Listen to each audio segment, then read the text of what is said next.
everyone, and welcome to our first session on cruise development for destinations, which is featured by 5 Senses Consulting, Sea Trade Cruise, and Access Cruise. We'll go ahead and get started with just the basics, cruise companies and cruise trends. And I'm going to introduce myself. My name is Shannon McKee. I am the founder and president of Access Cruise. I've been in the industry for about 30 years now, and I have worked on board ships. I've worked in the cruise companies. I worked for Norwegian Cruise Line for almost 19 years. I was a cruise director before working as the vice president of onboard revenue and shore excursions for Norwegian Cruise Lines. Since that time, I have formed Access Cruise, and I am the founder and president of Access Cruise, which is a consulting company that specializes in the cruise industry. At the same time, I've developed a few other companies. I am also the co-founder of Zielia, which is a destination platform that standardizes what the destinations are sharing with the cruise lines around the world. And finally, I am the managing director of a company called Banana Coast Tours, which is a port called Banana Coast in Honduras. So that's a little bit about me as we get started in this presentation. But at this time, I would also like to introduce my collaborator in our presentation today. And my collaborator today is Ioannis Bras. Ioannis? Hello, everybody. Thank you, Shannon. I'm Ioannis Bras. I'm the founder and CEO of 5 Senses Consulting and Development. I have also extensive experience in project development. I've been a CEO of a port for more than 6 years, and I have formed my company 5 Senses. As the name implies, we have developed a model that takes care and enhances experiences for the passengers. We have helped a number of the destinations increase their potential and achieve better results for the cruise lines. I'm also involved on a number of other aspects in the industry: seaplanes, diving centers, to name a few. We're also doing destination development management. I have won in my career more than 20 awards, and I'm very excited that we're doing this with Shannon today. And I'm excited to be doing this with you, Ioannis. Thank you. So we'll go ahead and get started. And Ioannis, can you tell us a little bit more about the travel experience? Yes. Basically, whenever someone is traveling, what they want is the best travel experience. And nowadays, technology is help on that. We think that everybody should be able to get what they want when they want it. But also today, one other aspect which is very important to see apart from all those things is safety. So with what's happening today, we need to be very sensitive on safety issues, not only about our travel and the destination, but also for ourselves. If you can continue, please. So what is the travel experience? Travel experience is the inspire, the whys, to connect, the whens, the wheres, the who, and the hows, the experience itself, the what, and of course, the safety, which is the protocols we need to be aware of in the destination, be aware of while we travel, and basically be aware of on our day life. So it's very important to have the best experience we can with all of these factors together. I agree. And I think it's really important that ports are setting their objectives. And, you know, I think everybody has the same objective, that we want to exceed guest satisfaction. But I think that's important to add the next 2 lines, which is on purpose and every time. It's really important with the cruise lines that, you know, they're investing billions of dollars in some cases on new ships, and they want this experience to be seamless.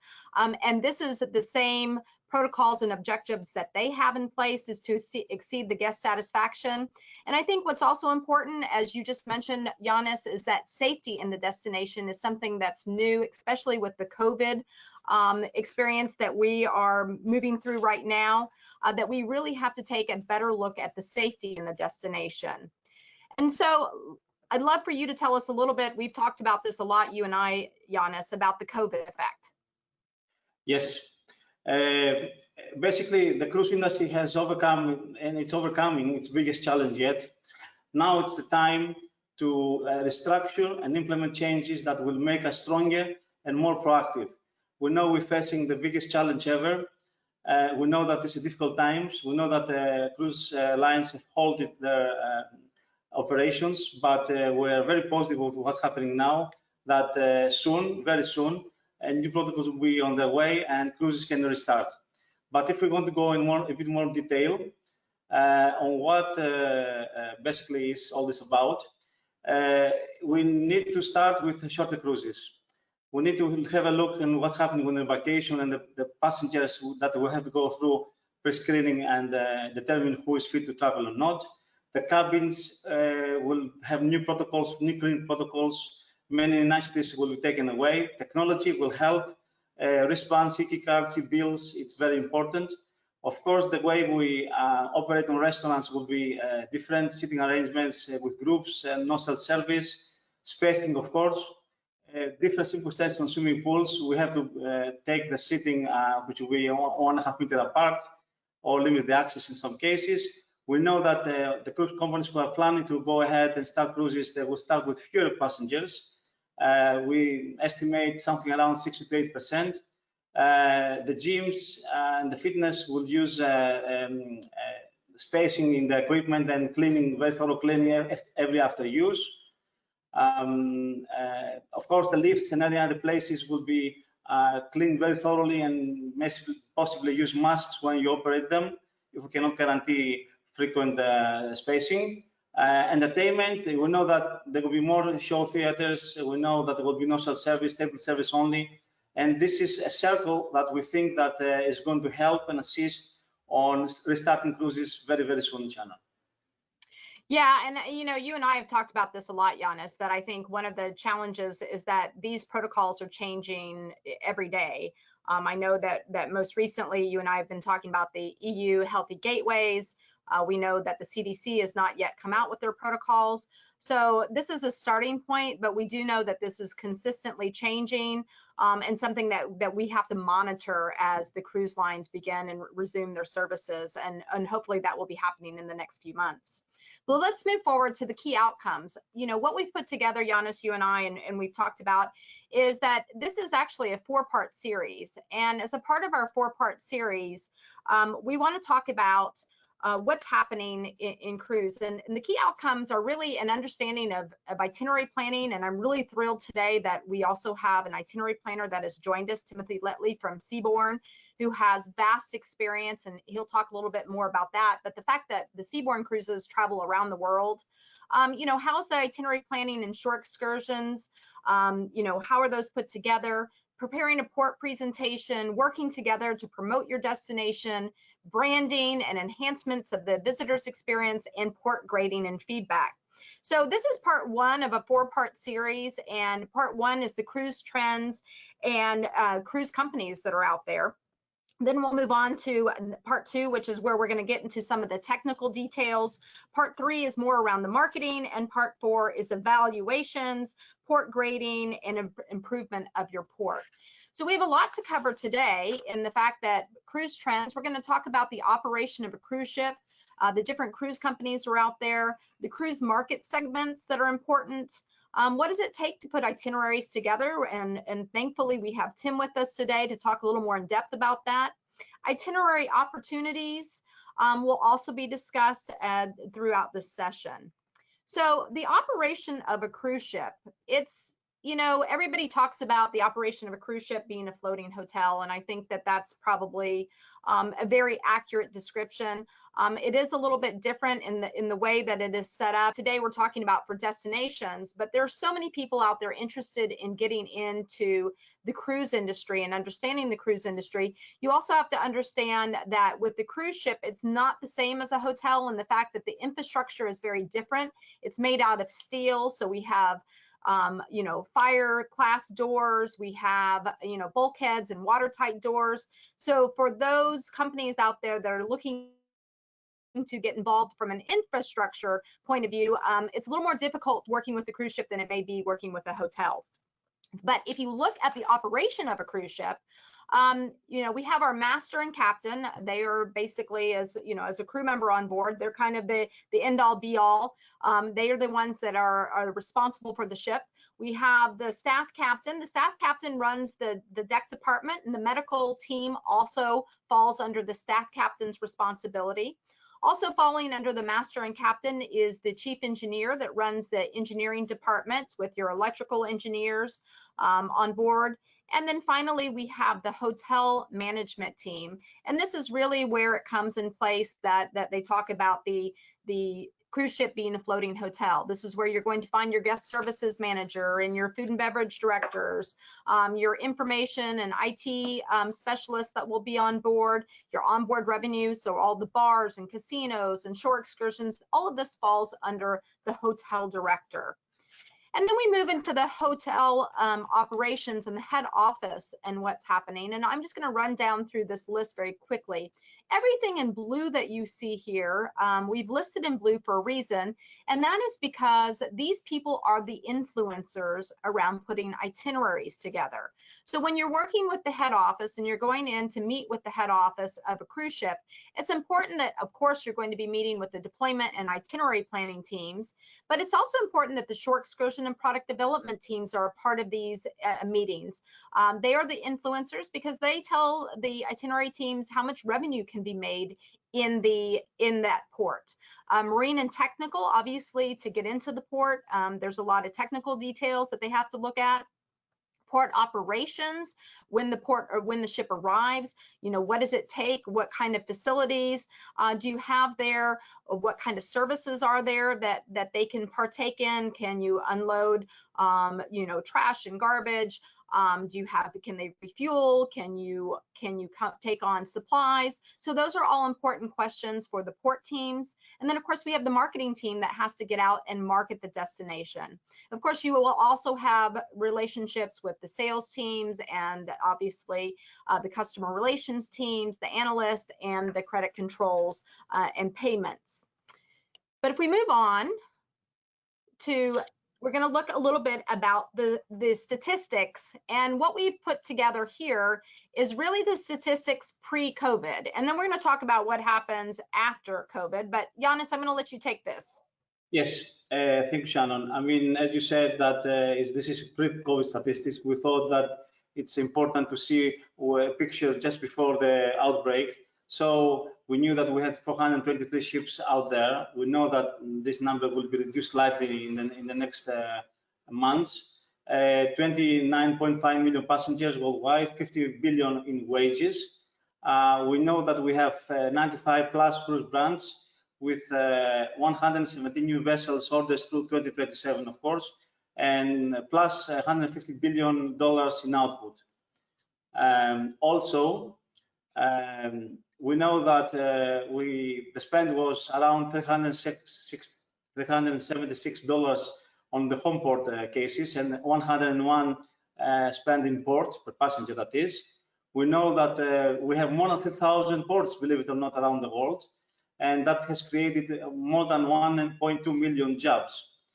And basically, we know that, and it's been calculated that if suspension continues to the end of August, the worldwide impact will be 64 billion, 428,000 jobs, and $19 billion in wages lost. It's it's not a very nice picture, but we want to put it out there so we know what's happening right now, so we can start working from bottom up again. Continuing in statistics, we knew and we had 21 ships out for 2019. And the plan was to get 24 ships for 2020. Some of them are out there. Some of them have been delayed.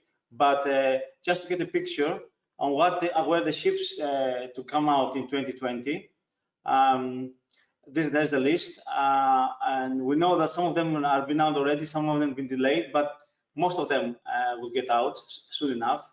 It's a big diversity in sizes and everything. And here we have a picture of the world, the world cruise statistics, basically. And you can see that, again, Caribbean for 2020 is 36.7, followed by the Mediterranean 15.8, and Western Europe 9.6. You can see the rest of the statistic, with Asia, which is very important, 12.6, is grown substantially in the last years. I won't go through all this, but numbers continue to grow as we go on. Will continue to grow as we go on in numbers, and the capacity continues to rise. Obviously, the target for 50 million probably will be delayed slightly, but I'm very optimistic that very soon the industry will pick up again, and we will find us in the same position as we were a few months ago. Shannon, we want to continue with... Ioannis, I just wanted to touch on this very briefly, because I mean, I think that the Caribbean is still, it's always been the dominating area as far as market shares go.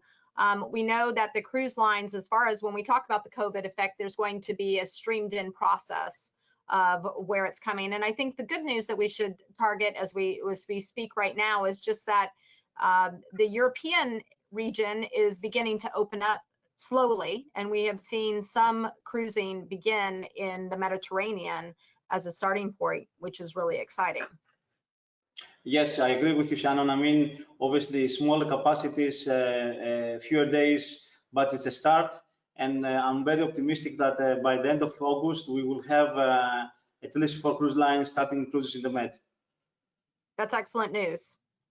So continuing on, let's talk about who's out there and what's happening when it comes to the cruise industry. So the way I like to look at the cruise industry is I look at the large cruise conglomerates is what I like to call it. This is where your capacity is really going to come from.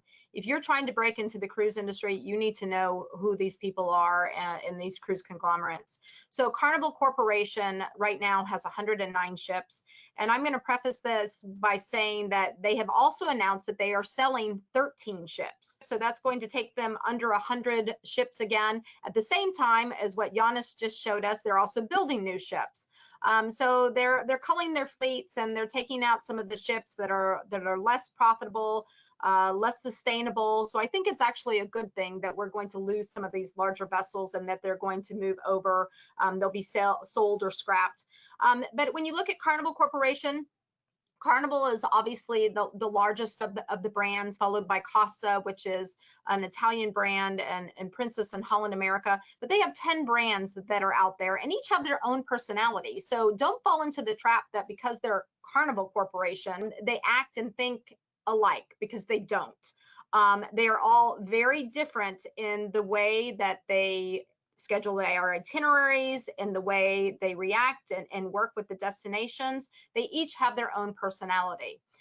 We move over to Royal Caribbean Group. Royal Caribbean Group is the second of the largest of the conglomerates. That includes obviously your Royal Caribbean and your Celebrity, TUI. Now, unfortunately, Pullman Tour has no longer with Royal Caribbean Group any longer. This was a Spanish brand that has shut down. Now they have declared bankruptcy, so this brand will be going away. But we also see Silversea and Azamara as a part of the Royal Caribbean Group. As we move over to MSC Cruises, MSC is privately owned. They have 18 ships, and they are growing very fast. In fact, they're the fastest growing line out there today, and they'll be entering the luxury line very soon. And then finally, we have Norwegian Cruise Line, which has 3 brands. It's NCLH, has Norwegian, Oceania, and Regent. And then we have Genting Hong Kong with 9 ships. This is primarily an Asian company. However, they also own Crystal Cruises, which is another luxury brand. Now, as we go into the cruise market segments, and we're talking about the different market segments, the first one is the contemporary brands. The contemporary brands are traditionally the larger brands and vessels that appeal to a mass market. And we'll go through which of these brands are which. We move into the premium brands, which are your larger vessels, but they appeal to the mass market, but with a higher service levels and premium ticket prices. Luxury are traditionally smaller vessels with superior levels of service. Then we go into the small ship marketplace. The small ships are under 400 passengers. They will oftentimes call on the more popular ports, but also like to call into the off the main path ports. These are ships that are oftentimes looking for people that are quote unquote port collectors. And then we move into the adventure and expedition lines, which are small vessels, offer exclusive experiences geared around learning and adventure, usually to more remote destinations. So I'm going to break down what this looks like in here. And this is the way you can look at capacity. So your contemporary brands are where all your majority of your capacity is going to come from your contemporary brands. These large ships, sometimes Royal Caribbean's a part of the contemporary brand, and they can carry up to 6,000 passengers on a vessel. So this is where your mass is going to come from. The majority of your passengers are going to come from these contemporary brands, which are Royal Caribbean and Norwegian and Carnival. We move into our premium brands that are right there in the middle. Still a nice size of capacity when you start looking at the premium brands. And then you move into the very top, which is really the smallest amount that you're going to get. These are the luxury small ship expedition. So we see quite a few of these ships, but again, they're very small vessels, so you're not going to see a lot of passengers come out of here. So when you look at this, you see your majority coming from contemporary, followed by premium, and then moving into your luxury space. And this is a nice way to look at it. This is just a graph that we found on Fodders, and we felt like this was a great way to help you identify between the brands. So the mainstream lines, these are the contemporary brands, followed by the premium lines and your luxury lines. That just really differentiates the way service is given to the passengers on board from a cost perspective, from extra charges, who's who. So a great graph to kind of help you differentiate between the brands. But here's a graphic really that shows you which brands fall into which category. So as I said before, the contemporary brands is where you're going to find your Carnivals and Royals and MSCs and Norwegian Cruise Lines, very large ships. They have a large number of vessels, so that's where your capacity is. And then we move into your premium markets, which is your Oceania Cruises, Disney, Princess, Celebrity, Holland America. Traditionally, these ships are a little bit smaller than your contemporary brands, although Princess does have some very large ships at 3,000, 3,500 passengers. But traditionally, they're in that 2,000 to 3,000 range versus down in the contemporary brands where you're going to see those ships go up to 5,000, 6,000 passengers. And then we move up top to your luxury and niche market brands. These ships are traditionally small, under 1,000 passengers, with your Hurtigrutens and Cunards and Sea Dreams and Crystals and Ritz and Seabournes all fall into that luxury category. So let's start looking at some of the itinerary and decision making. So the decision makers of putting itineraries together, we have our itinerary planners and our senior executives in sales and marketing will make the decisions around putting itineraries together. Itinerary planners are the ones, they are the artistes, they are the ones that are the creators, but really it's also driven by the senior executives and understanding where those passengers want to go. Now we also have influencers. Influencers include your marine and port operations teams, your sales teams, your marketing teams, as well as your shore excursions teams.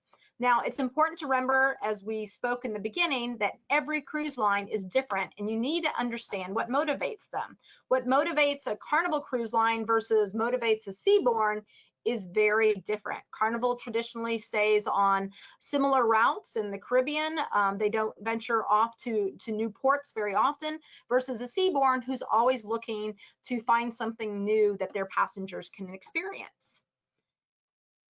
You know, the other thing is that most cruise lines have diversity within their itineraries. It's critical to attracting first-time cruisers. It also motivates repeat cruisers and maximizes their profit. So while I say that Carnival doesn't, venture off too often outside of the Caribbean and creating their tried and true ports, they do go to Europe and they venture over there on occasion, bringing new itineraries to their passengers. But cruise lines look to optimize the demand for an itinerary.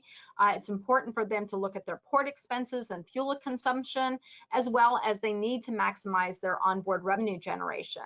And when I say about onboard revenue generation, again, that goes into the whole point that every cruise line has their own personality, because onboard revenue generation for a Carnival cruise line is much more important than what we're going to find for a experience. A higher ticket price, but it's more of an inclusive experience. Fuel consumption it's going to be very difficult as far as time, speed, and distance. And we'll go into that in a few minutes. But that often determines the arrival and departure times in a port sequence, and LNG may also consider into play of these future decisions. I'm going to turn things over now. Okay, how about itinerary decision making? What is very important? The port value. The port value for destination will include, of course, ticket yields, onboard revenues, fuel costs, environmental regulation, local fees, and anything more. The desirability is very important to see what is the demand for the port and the destination, but also the itinerary as a whole. So it's very important to increase your destination's desirability. Satisfaction, of course, is a twofold. The cruise line satisfaction in one hand and the guest satisfaction. Cruise line satisfaction in terms of revenues, in terms of which we'll speak in a bit more later. And of course, guest satisfaction. It's very important to know that every single time, in every single call, there's a questionnaire that assess how satisfied both the ship and passengers are. And I know that companies are grading these destinations on every port call. And at the end of the day, if you score very well, they will keep continuing coming. If not, you're not doing something right. And of course, the satisfaction is very important. It's a twofold: cruise and line satisfaction and guest satisfaction. We know that the cruise lines do questionnaires very on every call, grading the port, grading the destination for both the ship and the passengers. It's very important to understand and know your grades. So you need to contact any destination, needs to contact the cruise lines and find about the scores, and see and talk to the cruise lines and see how you can improve your score. On note, each cruise line runs their own top secret algorithm that determines if a port should be considered for a cruise call or not. This algorithm includes all the above elements: the port value, desirability, satisfaction, and of course the scoring. You need to be able to understand a little bit about how this has been derived, so you know who to contact and how to do it. If we can continue, another very important thing is the revenue that the cruise line is making. And any cruise line and every cruise itinerary must satisfy a number of economic and operational criteria. So the sellability of the itinerary is very important, as Tim will tell us in a bit. Suitability of the home port, of course, and the source market. Is the source market coming from nearby? Is the fly and cruise itinerary? This is very important to see all the costs. But what are the criteria that the cruise lines are considering? Does the cruise line combine a mix of key destinations that will entice customers to buy the cruise or paying good prices? Does the home port have good communication and transport links to train, air, or any other facilities like parking for passengers to drive to? These are the important questions you need to ask and answer, so you are able to contact and get jobs and get more itineraries from the cruise lines. In terms of revenue management, to continue, once the main ports have been identified, this is as a process, additional ports that allow a ship to keep the shortest path are planned. So basically what we're saying is that when an itinerary planner with his team has sat down and has identified which is the first port, the port of home port, then all the rest of the ports will follow. And there are three key drivers when they're planning an itinerary. First is the port cost, second is the fuel cost, and of course third is onboard revenues. And this can be mixed and matched depending on the cruise line, depending on the itinerary, depending on the season. And onboard revenues, of course, include casino, the bar, the shops, and any other adventures on the ship. Of course, another factor is shore excursions. It's very important depending on the season, the line, the area of the world. And the shore excursion penetration rates and revenues can drive a decision in which port to call. So if your destination has a lot of excursions and is very popular, you have bigger chances of attracting a cruise line.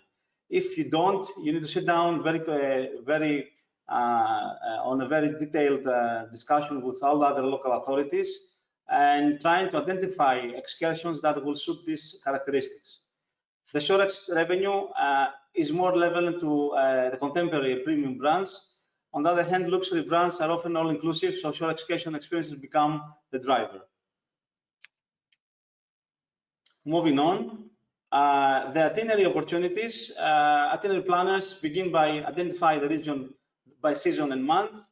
As we said, choose a home port, determine the length of the cruise, and choose the ports of call. Then, from a port and destination perspective, you need to understand the pattern around the itineraries, as we explained. Research current itineraries in your region or future itineraries in your region. There's plenty of websites who will give you what's happening in the region, you know, in surrounding ports, so you can see who's coming, who's visiting. You also need to research and find out what are the new builds, what are the trends in the area, where do they visit, and you can get a good idea from that. And obviously, when you have all this information, you'll be able to have more specific research and about the companies you want to contact, about the jobs and itineraries you want to bring in your region. Following on, next slide, please. On this, as I said, you need to identify the ships. Of course, you need to find who are your competitors in the area. It's very important to know who you have to compete and what are their characteristics. Which companies should be considered in your cruise development strategy. And if there are any new companies coming out, and we have seen a few companies coming out in the last years, and I'm sure that a few more will come out now as the situation evolves. The exponential growth in the cruise market, which I think will continue, means the cruise lines are actively looking for new ports, and your port may be the next one. It's a perfect opportunity to showcase your destination and present your port and destination in a very professional way that will make the cruise lines and the decision makers to want to come to your area. Shannon? And I think, Ioannis, you know, as you said, I think the first one's always the hardest. I mean, getting that first port in is absolutely the hardest. But that's it really for you and I today. I mean, we've talked through the basics now of you know, who's out there, who's playing in that space, giving a little bit of a layout of who falls in which kind of category. But we'd like to turn it over now to a real pro.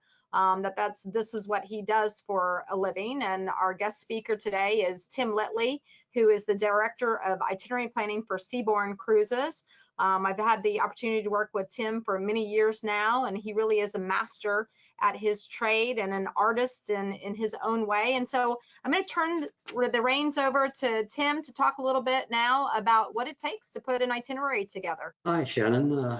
Good morning. Hi, good morning. Good afternoon, wherever you are. Thank you first of all for Shannon and Ioannis and the Sea Trade organization. Thank you for having me on this chat today. I much appreciate it. Shannon asked me to join this conversation and give you some insight for what the factors are that itinerary planners take into account when selecting new destinations or re-evaluating existing destinations.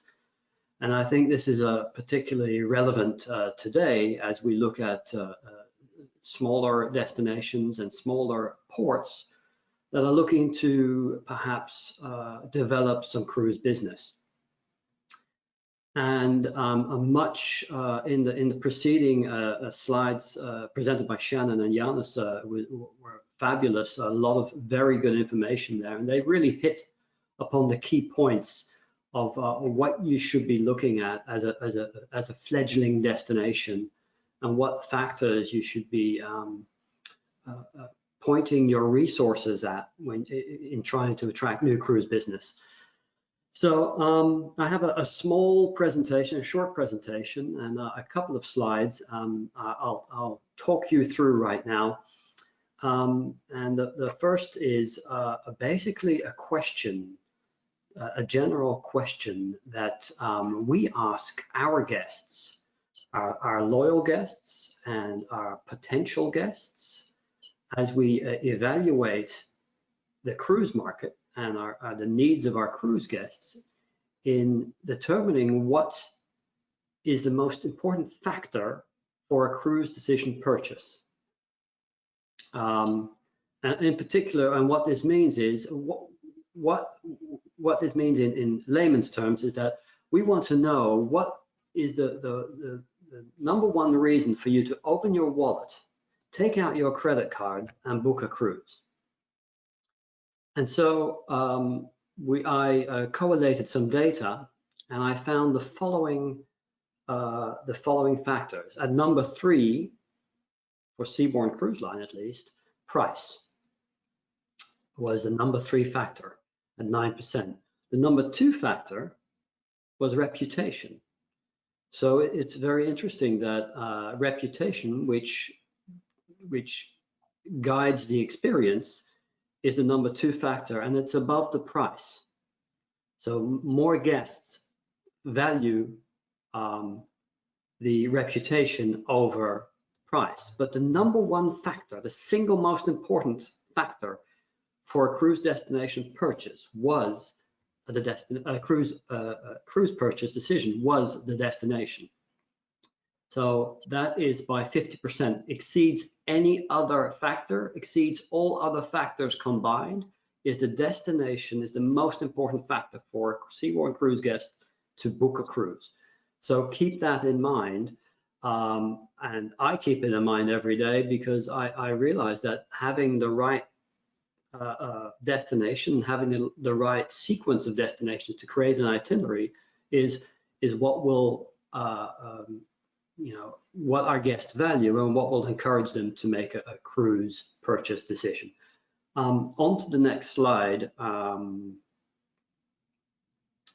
is is the cover page, and so I'm going to segue to that survey question, to some factors that determine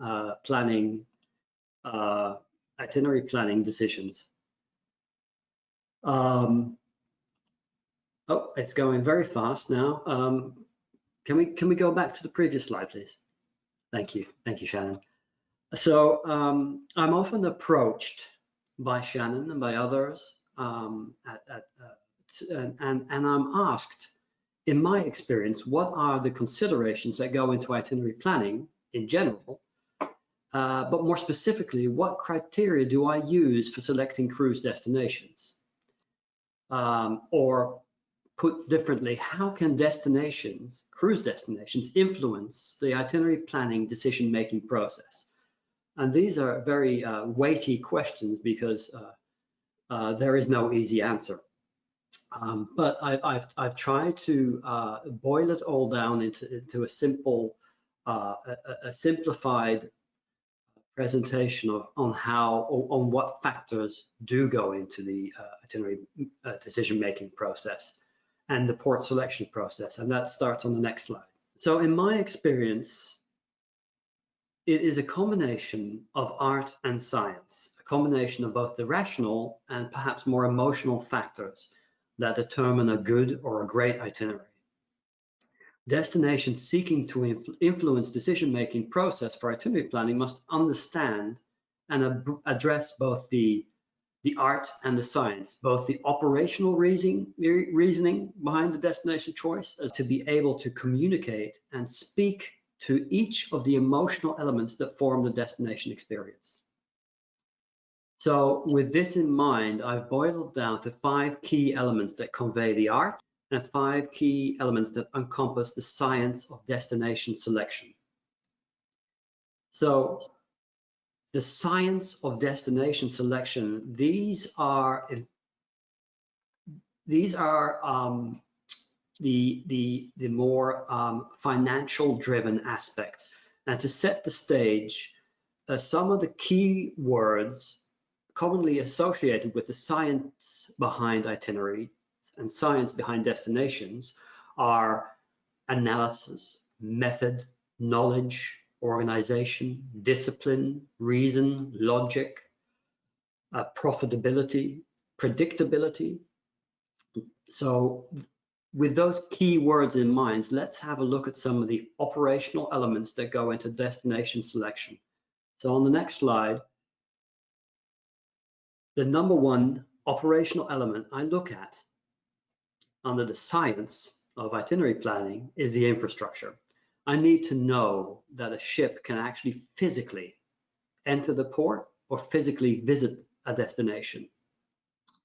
It covers everything from the sea, the port, and the land.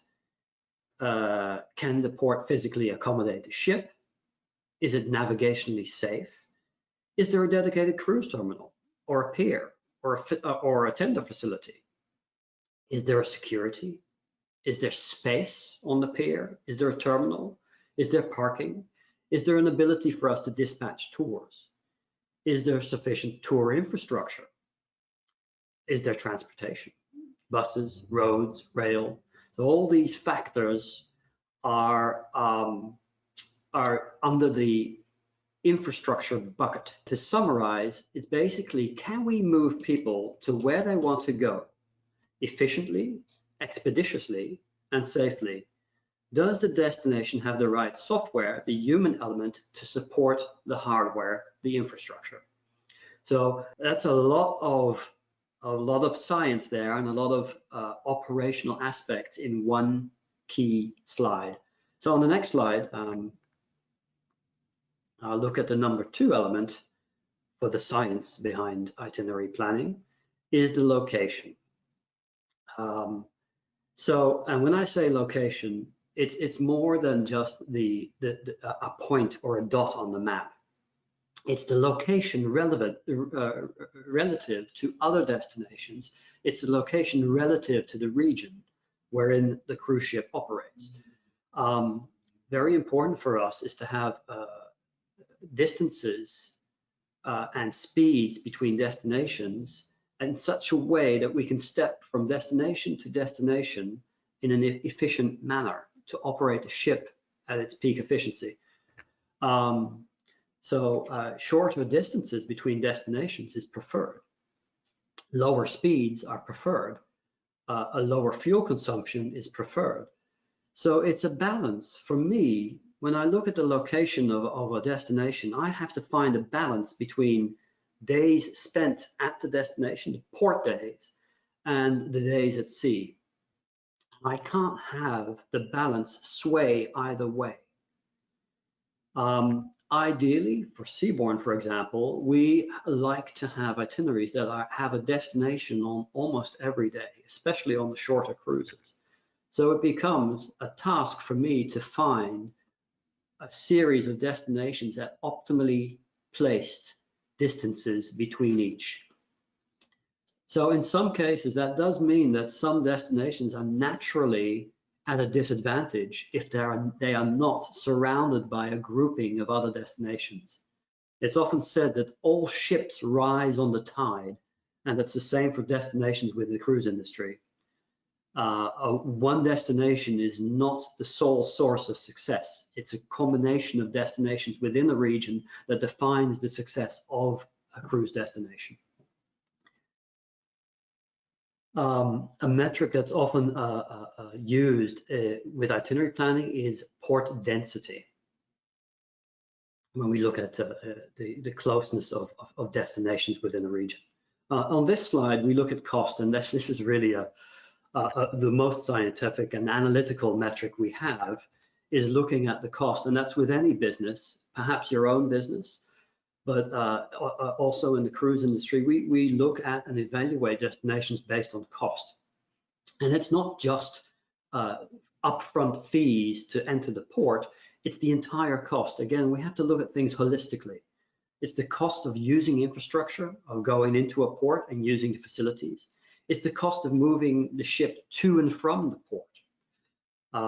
It's the cost and the ancillary costs that the unexpected costs that we encounter whilst in port.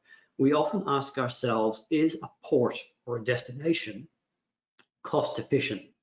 We try to avoid, in all honesty, we do try to avoid destinations with exorbitant or disproportional port costs. We are not looking for cheap, but we do want to seek out great value. And perhaps in the words of Warren Buffett, price is what you pay, but value is what you get. On the next slide, we're looking at the fourth element within the science of itinerary planning, within the rational part of itinerary planning, is revenues. It goes hand in hand with cost. Profitability is a balance of cost and revenue. At the end of the day, it all boils down to these two factors. When we look at revenues for a destination, our focus is on evaluating what kind of port revenues we can generate at this destination, and it relates primarily to shore excursions and activities that our guests can do whilst in port. A well-balanced, wide-ranging shore excursion program will give you the edge. Again, a destination does not thrive or fail based on only one factor. And likewise, I can say that in some destinations, having one or two iconic excursions or iconic features is perhaps all it takes to make that port a viable destination. But in other cases, you might need more. You might need a larger menu of destinations, excursions or attractions. And in some cases, you might need to create them and tailor them specifically to the cruise market. So port profitability as a metric, I would say in isolation, many destinations are not profitable in the cruise industry. And when I say this, and let me explain what that means, is that in many cases, in isolation, when we just look at two factors, the port costs and the port revenues, in very many cases, the port revenues are exceeding, the port costs exceed the port revenues. So in isolation, many destinations are not profitability. For the cruise companies, there are perhaps other reasons why we visit that destination, but it also gives an opportunity for destinations where we've identified this imbalance between cost and revenue to innovate and create new experiences to really help the destination build up the revenues. And this will help your third-party vendors at the destination as well. Okay, the last slide, and it's a little slow. I think it's coming up now, yes. And perhaps the most important slide when we look at product development, the science between product development and the science of creating itineraries with great destinations, we look at feedback. So this is the fifth factor, is feedback. And feedback has changed over time. Many years ago, feedback was perhaps a paper form you filled in. It was a paper survey. Well, times have evolved, and feedback takes place in many different ways. Today, feedback can be received in a host of different ways. For example, guest feedback, surveys, electronic surveys. We've moved away from paper surveys. Those times are gone. The front desk complaints. Every cruise ship has a front desk equivalent to a hotel front desk. And our guests are vocal, and that's within the entire cruise industry, not just for Seabourne Cruise Lines. Our guests are vocal and will raise their voice when they feel that they're not receiving the service that they desire. And so those front desk complaints are collated, and we take that as an opportunity to learn and improve our product. And in many cases, if the complaints that we receive pertain to a destination, I take that into account when assessing whether to go back to that destination or not. Shore excursion complaints, again, another way to receive feedback on a destination is to determine what kind of complaints or feedback we get from our guests to our shore excursion, at the shore excursions we offer our guests. Letters and email, social media has become a preeminent way to provide feedback. Twitter, Facebook, forums, people will take to the social networks and provide their unvarnished opinion of the destination or the service they received. And for us, port ratings, which is part of our guest feedback customer service metric within the Seabourne organization and within the greater within the organizations of many cruise companies, we're using the customer service metric of Net Promoter Score, NPS.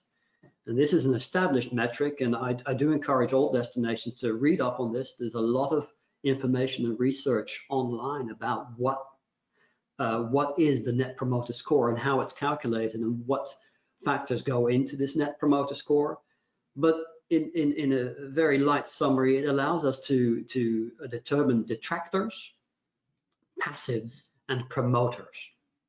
And that's how we classify classify our guests and within the Net Promoter Score system, NPS. Please look it up because it's an important way to understand how we judge destinations. So to wrap up the science between the science part of the rational part of itinerary planning, we looked at infrastructure, we looked at location, we looked at costs, we looked at revenues, and we looked at feedback. And at the end of the day, I will be very honest and serious with you. Ports that do not perform in those categories are more likely to be chopped or less likely to be called upon within cruise itineraries. Now let's make a mental shift now, and let's look at the art behind itinerary planning. Now this is a much less formal and much less tangible process when compared to the science, the rational part of itinerary planning. The art of itinerary planning covers the elements that are not easily conveyed or tallied. This is not a spreadsheet. So some key words that describe a form of art. Let me help with some key words: emotion, creative, aesthetic, perception, expression, imagination, experience, observation, immersion, social. So these are all key words that define an art form. So with that stage set, let's extrapolate some of these emotional elements and see, define which experiences at a destination play a role in the destination selection, the art of selecting a destination. So the first one is ambiance.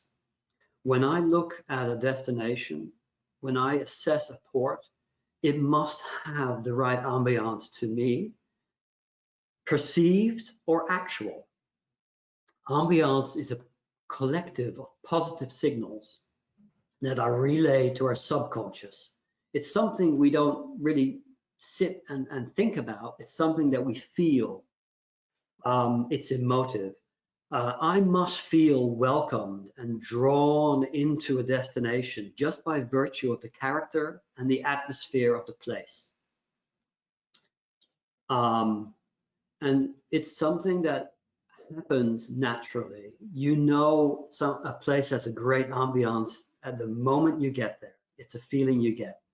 So I need to have that feeling when I assess and determine if a destination is valuable to include in a cruise industry, cruise itinerary, excuse me.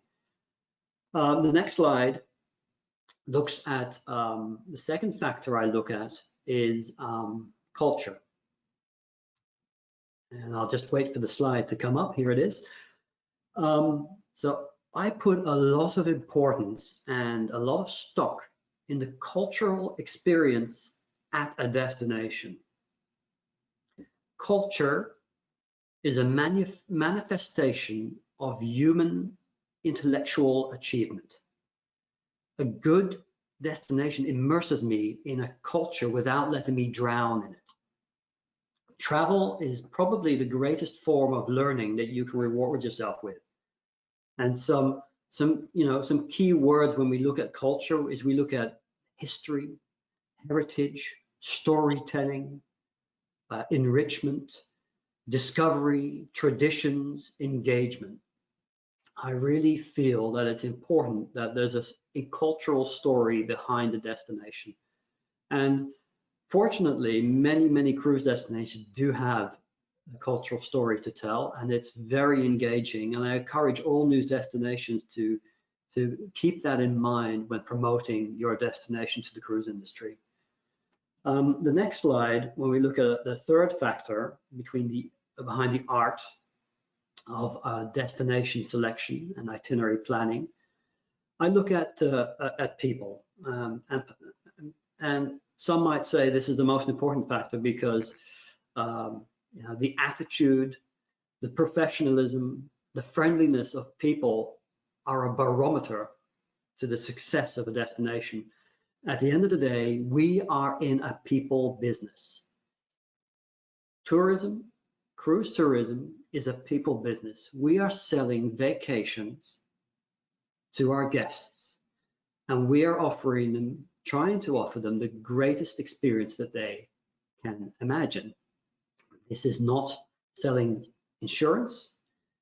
Our mindset should be to the vacation mindset, and the way we interact with people should reflect this. A big part of visiting a destination is all of the many interactions from the moment you walk off the gangway to the moment the ship sails away. I pay particular attention to the delivery of the human element. And smart destinations will really focus on this, especially in regards to the greeting, the first step off the gangway, and the farewell. And there are many ways, but being greeted with a smile as you walk off the gangway and a welcome and some authentic interaction will really make all the difference.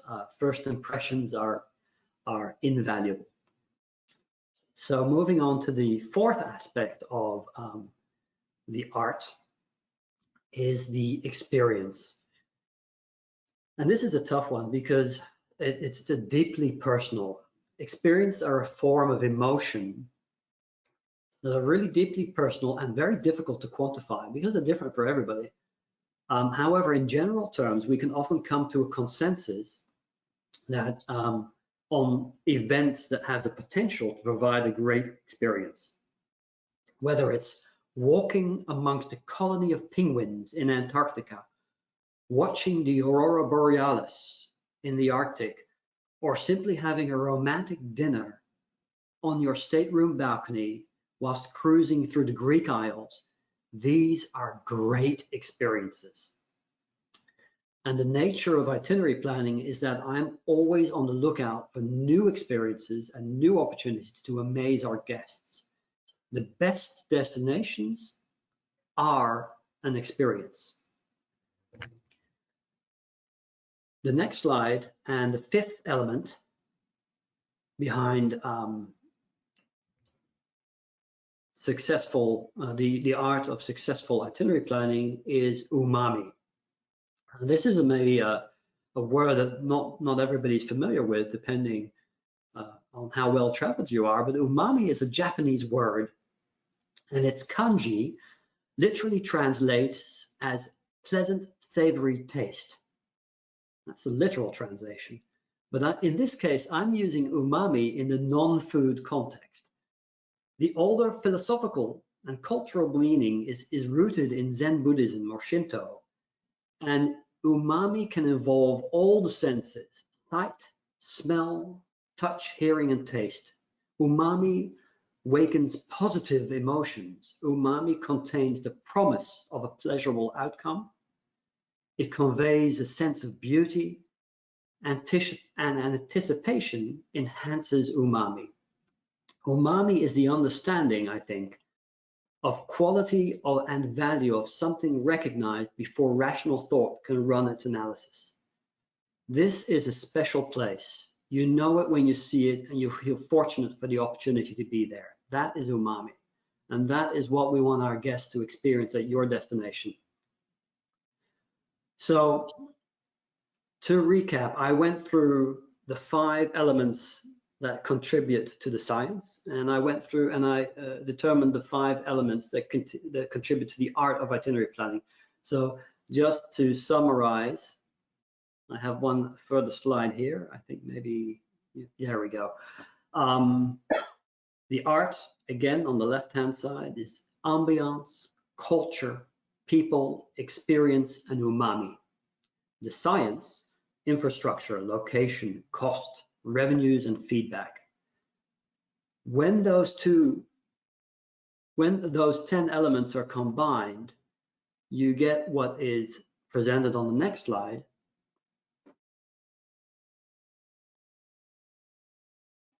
which is wonder. The perfect balance between science and art will result in an itinerary that not only achieves our business goals and not only achieves your business goals, but exceeds the expectations of our guests. When an itinerary brings moments of unexpected adoration, amazement, and marvel, it is a thing of beauty. It is a thing of wonder. And that ends my short presentation. Thank you so much. So we'll move on. That actually concludes our presentation for part 1 of our session, and moving into our 4-part session. I just want to give a little bit of a glimpse of what's coming up for part 2 in our series. And if we look at the part 2 of our series, we're going to now get into some of the nitty-gritty, into some of the details of what it takes in preparing yourself to come and present yourself to the cruise lines and present yourself to Tim. So, you know, preparing a 3-year cruise strategy, you have to understand, and Tim, you can tell us this, that you're probably working on 2023 right now as far as itineraries. That's correct. At this point, we're actually looking at 2024. So we're working way ahead in time.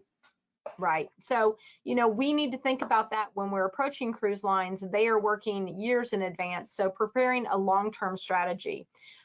Nothing happens the first year. I tell ports that all the time. What's the creation of your cruise marketing plan and your port presentation, your excursion planning? You need to remember, even if you're a port, you need to understand what are the key experiences that are going to be happening for the guests when they come ashore, so that you have developed a destination excursion book that you can share, and you can collaborate with your port partners in doing this. But it's important that when you come to the table to a cruise line, that you have this information to share, what those experiences are going to look like. We talk about working together between the port and the city and the cruise lines and the local stakeholders, and the relationships that you should be forming with the cruise media and the magazines. So we're looking forward to talking to you again, and we hope to see you as a part 2 of our 4-part series. And Ioannis, did you want to say anything before we? No, I want to thank everybody for watching. Timothy and Shannon, thank you so much for joining me today. I think that this is our small contribution to the industry, to the destination, to the ports. We want to, at this time, you know, of rebirth, to see a little bit more details on how you can get into business. I think it's a good starting point, and I hope that you join us all for the next 3 parts of our material. Thank you, Ioannis. Thank you, Tim, and everybody have a great day.